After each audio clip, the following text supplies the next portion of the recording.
Hi there, YouTube, and all my subscriber friends. First of all, I want to apologize for the road noise that's going on in the background.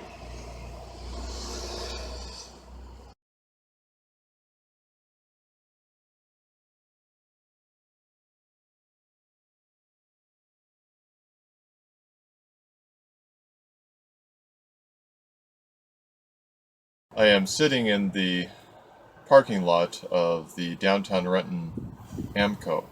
And the reason is because I need to get my brakes done. All four. Well, I need to get the front two brake pads replaced, and I need to have the rear assemblies rebuilt. Or replaced, or whatever. I'm not a mechanic, I don't know these terms. So, it's a somewhat hefty cost, but it's one that I'm willing to pay. I scheduled this on Monday, so this obstacle should have been avoided, but nevertheless, the mechanic that was assigned to work on my van is delayed on another vehicle, which I understand that. My biggest concern is the front brakes, because I'm convinced on my own observation that they are completely depleted at this point, and it's going to risk the rotors if I pursue driving the vehicle any longer without having the pads replaced. So as long as those get done, I'm fine. I mean, another thing that was supposed to be worked on was the right emergency brake cable. But the left one is functional. The right one is missing some sort of aluminum clip or whatever. And so that cable needs to be replaced, and and I'm fine with that. Yeah, I don't sweat maintenance costs like this, because I've had brand new car payments, and let me tell you, I've only had to have this van serviced one other time, and that was for a tune-up. So an extra $400 or whatever it's going to cost to get all this work done is not a big deal, because I've had bigger car payments just to pay for owning the vehicle. So anyway, that's not what I'm here to talk about. Now, I had mentioned to High Dollar Hobo, Tommy, shout out to you, by the way, just because I can. I had mentioned to him that I was thinking about camping this weekend. And by this weekend, I actually mean Saturday night, because I have obligations for Saturday. Tomorrow, that is, if we're looking at this from a time perspective. I have obligations tomorrow, but tomorrow evening I can camp out and then spend Sunday, I don't know, I might go to some sort of park here locally. I don't want to really go too far out because I've got obligations Sunday as well. At any rate, if I want to take this thing out camping, and whatever you want to consider as camping, it might even be urban camping, I have no idea. I'm just really just playing this by ear. But if I want to do any hanging out in the van for any extended period of time, it's getting warm enough outside that it's starting to affect the van. And the heat, I'm not a fan of heat, if any of you remember from a previous video. I love cold weather, which is perfect for being in Washington, but I can deal with the heat so long as there's enough air circulation. Now, if you remember, and this is assuming that you've watched my introduction video, which is not the first video that I ever uploaded onto YouTube, but it might have been like the 6th or the 7th video, something along those lines. It actually says my introduction as the title, if I remember correctly. I'm going off the top of my head here. But if you remember from that video, I have these holes that I pointed out. I mentioned that I would be talking about them in a later video, and I have yet to talk about them. Well, YouTube family, today is the day that we are going to talk about them. So I don't have all the parts with me. However, the plan with those two holes, they're not going to be for speakers, although I will admit that would be kind of cool. That'd be pretty cool, actually. But that's not what they're for. The goal of this van is to make it as stealthy as possible, for the sake of it being stealthy. Now, it being a high-top van, being over 8 feet tall, there's nothing stealthy about that. So if I were to add things like solar panels and a roof vent, and whether it be a fantastic fan or just a standard RV roof vent, it doesn't matter. It's going to stick out even more like a sore thumb than it does now, partially because of the poor paint job, which is another thing that's going to happen in the future. So I do want air circulation, but I don't want to put a vent on top of the roof. And it's not just for stealth, it's also for practical application as well. It's a fiberglass top, which means if I were to cut out a piece from that fiberglass top, it's going to take away from the structural integrity. And I understand that the vent or whatever else I put up there does have its own support, but it's not the same thing. I've done the research. It does not make up the difference. And it may be minor, but every little bit counts. I also don't want to deal with leaks in the future. This roof doesn't leak. It's been a real godsend that it does not leak, and I don't want to cause any sort of situation for that to happen.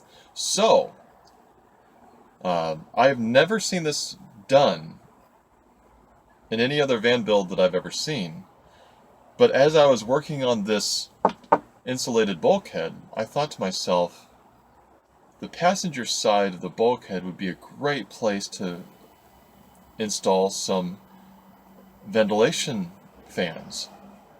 So the idea is to have two silent fans, one fan blowing air from the cab area here into the living space, and then one fan blowing air from the living space back into the cab, creating a nice airflow, nice air circulation. And there's no reason why this wouldn't be possible.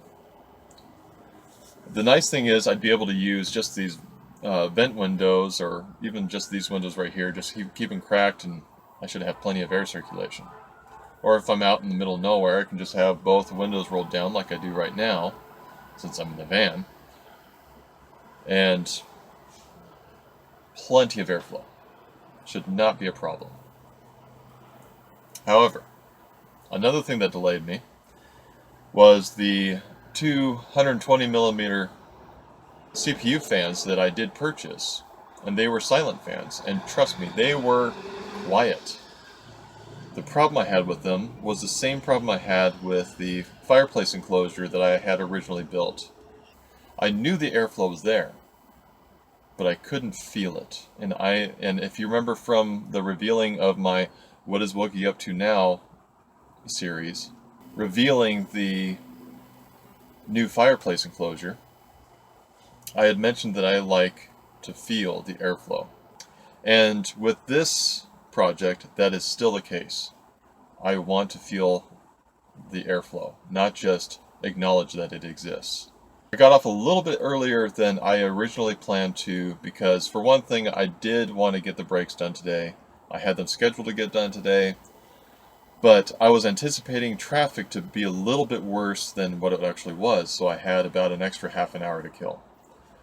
And so I went into Fry's Electronics in downtown Renton as well, Renton Landing area, if you know Washington State at all. And my initial intention of walking in there was to purchase an AC inverter, because while I'm camping, I do plan on working on the van still. And I only have one battery to my electric drill, so I wanted a way to be able to charge it, so I was going to get just a cheap inverter, and I did get that. Then I thought to myself, well, I am in an electronics store, and they specialize in computer components. Why not see if they have the type of 120mm fan that I can use? One that's more powerful. And who cares if it's a silent fan? Well, I have a product that I want to show you. And that is this guy right here.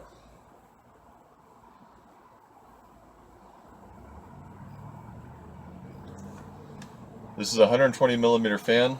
It looks cool. Looks are, well, I really don't care how cool it looks, but the fact that it looks cool is a bonus. Now this is the Enermax Magma. Now I want to show you something cool about this. The last fans I got were rated for, I believe, 96 cubic meters of airflow per hour. Now to me that sounds like a lot of airflow. So I was disappointed in the airflow not being what I was hoping it would be. However, let me show you something on this.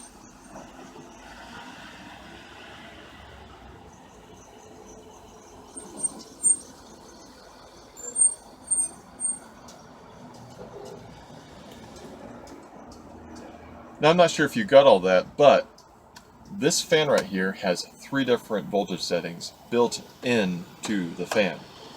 The blades also come off, so if I ever need to clean them because they get dusty, which they might, I can always do that. But I was not expecting this to have 3 different voltage settings right in here. I've got one already open, I did some testing, and this fan is amazing. If you're doing a van build, I recommend this fan. You guys, this fan is absolutely fantastic. Right here, you see this little notch right there? That's the voltage regulation setting. So, I've tested it out. The airflow is superb. Just what I was looking for. So, I want to set these up on the opposite side of this wall. And you'll be able to see there's a cutout specifically for this size of fan, 120 millimeters. So, if you plan on building a bulkhead, you want to keep your van as stealthy as possible. I've not tested my theory yet, but I think this idea is going to work out for those who want an ultra stealthy look to their van. But don't quote me yet until I know for certainty that this is an adequate substitute for having a fantastic fan on the roof of your vehicle. So let's do something with these.